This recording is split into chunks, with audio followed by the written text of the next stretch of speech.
All right, the last episode I watched last night was episode 7, Fire in the Hole, with Milo Cawthorn. Hell yes, man. From Deathgasm, and for some reason, if you haven't seen Blood Punch yet, if you're a big fan of Deathgasm and you like Milo in that, or if you're, I don't know, a fucking Power Rangers fan, he was one of the Power Rangers, believe it or not. He is also in another fantastic, awesome, freaking horror, science fiction kind of movie called Blood Punch. Absolutely, highly, highly recommended if you're a Milo fan. But if you're a Milo fan, you've probably already seen it. All right. So this one has a bunch of militia idiots in it that kind of take Ash and them hostage. And Amanda and Ash are handcuffed together and thrown down in this like underground bunker with Ash's old friend that he met in the diner previously. And that guy sounds like Freddy Krueger. He's like yelling out. Every time he yells out and laughs and whatever, it sounds like Freddy full on. It's great. And Ruby raises from the ashes, comes out of there using a body double, I'm sure. I doubt Lucy Lawless would get naked like that and in the ashes, but she rises from the ashes. It's a pretty cool scene. So we know, obviously, because that demon was saying crazy stuff to her, but also because of this, it's like, okay, she for sure is not normal, not human.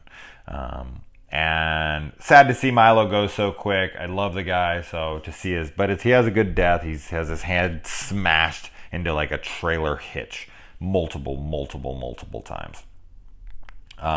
There's this deadite in a freaking gas mask that's on the back of the truck. Pablo throws it in reverse, smashes the thing into the tree. Blood freaking blows up inside the mask. Kelly tells Pablo to go take the mask off the thing. Of course, he grabs it, and Kelly grabs this. What is it, like an M16 or something? Not a gun person, right? That's what it is. And he's freaking fighting the thing. And that's probably not what it is anymore. Are those even things anymore? Isn't that the gun from fucking Vietnam? As I said, I'm not a gun person. I don't know what the hell I'm talking about. All right, but anyway, so she grabs the gun because she was like, I want a flamethrower. That's my gun. And Pablo's trying to find his identity. What's his gun? What's it gonna be? Which is a really funny joke later on. But she grabs the gun and then the thing attacks him, and she just starts firing blindly. Now, one thing I do know about guns is clips do not last that long. She fires like 1,000 rounds into this thing.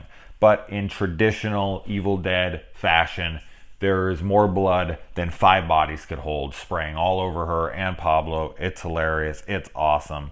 And Pablo just keeps getting pulled up and then shooting, and then, pulled back down, up, down, shooting. Kind of beating a dead horse with the joke. Don't care. Hilarious. And then Pablo, to add insult to injury here with this whole thing, the neck has been like almost completely severed. It's like nearly headless Nick now, and it's like hanging over, and Pablo's just punching this thing in the neck, in the face, and the neck is just like breaking more, and blood is just more pouring out of the thing as she's punching it. Oh, I love the fucking gore in this. It's so funny and awesome.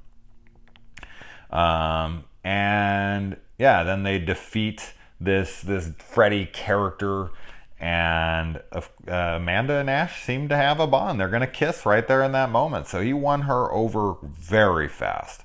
Pablo, as I said, is trying to find his new weapon, and he finds this like rocket launcher type thing, bazooka, whatever the fuck it is, and he takes it and he's like, oh yeah, I think this is me, and boom, fires it into the air, and he's like, what the fuck? And there's this huge explosion behind him. It does not seem like that's where it would have landed in the direction it fired. It seemed like it fired that way, and then it like blows up behind him. Doesn't matter. But it was just a really comedically well done scene.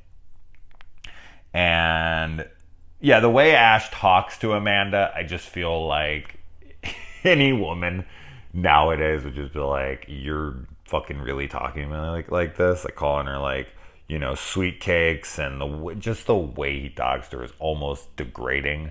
But I don't know, the way it comes from Ash, it works. And I don't think it would ever work in real life unless some chick was like a huge fan of this show and he was like putting it on as an act. But And then, yeah, then Ash says that he needs to return to the original cabin. He tells them all this really sentimental thing about how he really loves and respects them all and whatever. And then when they turn around, Ash is gone because he wants to protect them from all that he lost in this cabin before. Everyone he's ever taken there has died. And then the episode ends. What a perfect ending.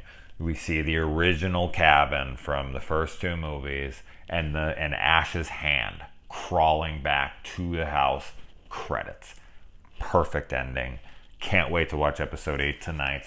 I look forward to it. Thank you to Rebecca for suggesting and the Evil Dead franchise. Sorry it took me a little longer to get to the series, but you know, it is what it is. If you want to see me review a series, you can go over to my Patreon. The link in the comments below will show you how to do that. You can donate to the Patreon at the proper tier levels to get all sorts of different incentives there. So check them out if you got some time. You don't have to by any means, but it's a good way to support the channel because obviously I put a lot of time into this, and yeah, it just helps the channel. So thank you guys so much, and I will get back to this as soon as I can.